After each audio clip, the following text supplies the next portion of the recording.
አሰላሙ አለይኩም ወረህመቱላሂ ወበረካቱሁ። እስላማዊ ታሪክ ከሰሓቦች ክፍል 1 አቲካ ብንት ዘይድ። ይቺ በታላቁ የሸሂዶች ቅርስ ታሪክ ውስጥ የገባች ሴት ስሟ አቲካ ብንት ዘይድ ስትባል ቅጥል ስሟ ደግሞ የሸሂዶች ሚስት በመባል ትታወቃለች። አባቷ ዘይድ እስልምና ጥሪ ከማድረጉ በፊት የሞተ ሲሆን ነገር ግን ነቢያችን ሰለላሁ ዐለይሂ ወሰለም የኡምራ ልብሱን በጀነት ውስጥ ሲጎትት እንዳዩት ተናግረውለታል። ወንድሟ ሰዒድ ደግሞ የሰይድ ዑመር ረዲየላሁ ዐንሁን እህት ፋጢማን ያገባ ነው። በቁንጅና መካ ውስጥ የምትወዳደራት አልነበረም። በወጣትነት የቤተሰቧን ያሰለቸው እሷን ሊጠይቅ የቤታቸውን ደጃፍ የሚጠናው የሰዎች ብዛት ነው። ቁንጅናዋ ሲገርም በተጨማሪ የቋንቋ ቅልጥፍናዋ በምትገጥመው ግጥም ማንም ሴት አትሞክራትም ነበር። አኽላቋን እንዳንድ ተምሳሌት አድርገው ቁረይሾች ለሴት ልጆቻቸው የሚመክሩባት ስነ ምግባርም ነበራት። ቆንጆ ናት፣ ቆንጆ ነች፣ ያገባት ሁሉ ሸሂድ ነው። አዎ ባል ባገባች ቁጥር ባሏ በምንም ሰበብ አይሞትም በአላህ መንገድ ላይ ሸሂድ ካልሆነ በስተቀር። እንደውም ታላቁ ሰሓቢይ አብደላህ ብን ዑመር ረዲየላሁ ዐንሁ መን አራደ ሸሂደን ፈተዘወጀሃ፣ ሸሂድ ሆኖ መሞት የሚመኝ ይችን ሴት ያግባ ብለዋል። እስቲ የመጀመሪያ ባሏ ማን ነበር? በለጋዋ እድሜዋ ላይ ይህንን ታሪክ የዘገበው ሰው ሲናገር ወንዶች ሊያገቧት በሷ ላይ ጣዖፍ ያደርጉባት ነበር ይላል።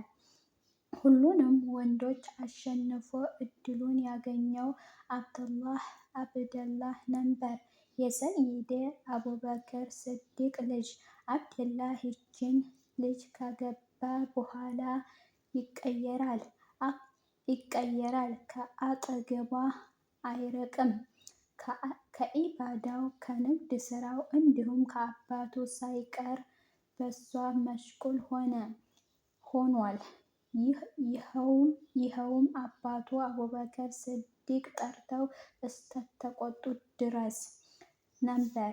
ኃላፊነቱን የተዘነጋው አንድ ቀን አባቱ አቡበክር ስዲቅ ሶላታቸውን ከረሱል ሰ.ዐ.ወ ጋር ለመስገድ ወደ ነቢያችን ሰ.ዐ.ወ መስጊድ ሲሄዱ እግረ መንገዳቸውን ልጃቸውን አብደላህን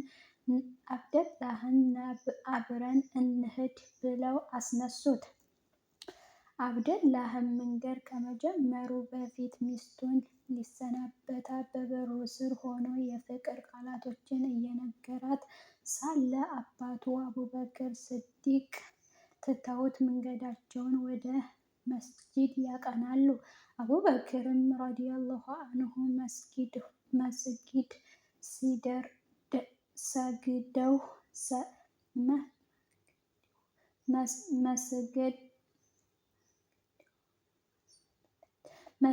ልጃቸውን አብደላህን እስከዛይ ሰዓት ድረስ በበሩ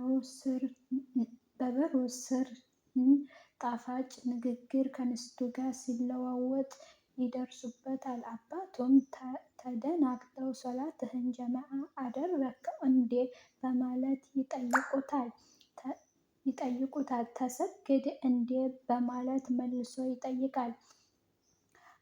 ሰይድ አቡበክርም አዎ ብለው ከመለሱለት በኋላ አብደላህ ይቺ ሴት ከንግድህም ከኑሮህም መሽቁል አደረገችህ፣ አሁን ደግሞ ከፈርድ ሶላት መሽቁል አደረገችህ፣ ስለሆነ ፍታት በማለት ይጠይቁታል። ሰይድ አቡበክር ስዲቅ ረዲየላሁ አንሁ ፍታት የሚለው ቃል ልክ ካፋቸው እንደወጣ ልጃቸው አብደላህ የሰማውን ማመን አቃተው። በህልሜ ነው ወይስ በእውኔ? ለአንድ ፍታት ብዙ ነገር በአንግል በአእምሮው ተመላለሰ። ፍታት ምንድነው የምፈታው? አብሬያት እየዋልኩ አብሬያት እያደርኩ እንኳን ናፍቆቱን አልቻልኩትም። ፈትቻት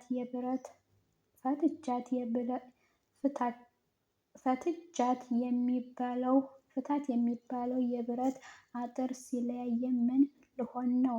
ምን አጠፋሁ? እሷስ ምንድነው ወንጀሏ? ያአላህ ድረስልን በማለት እያሰበ ሳለ አሁንም በል እያየሁህ እየሰማሁህ ሂደህ ፍታት የሚለው ጠንካራ የአባቱ ትዕዛዝ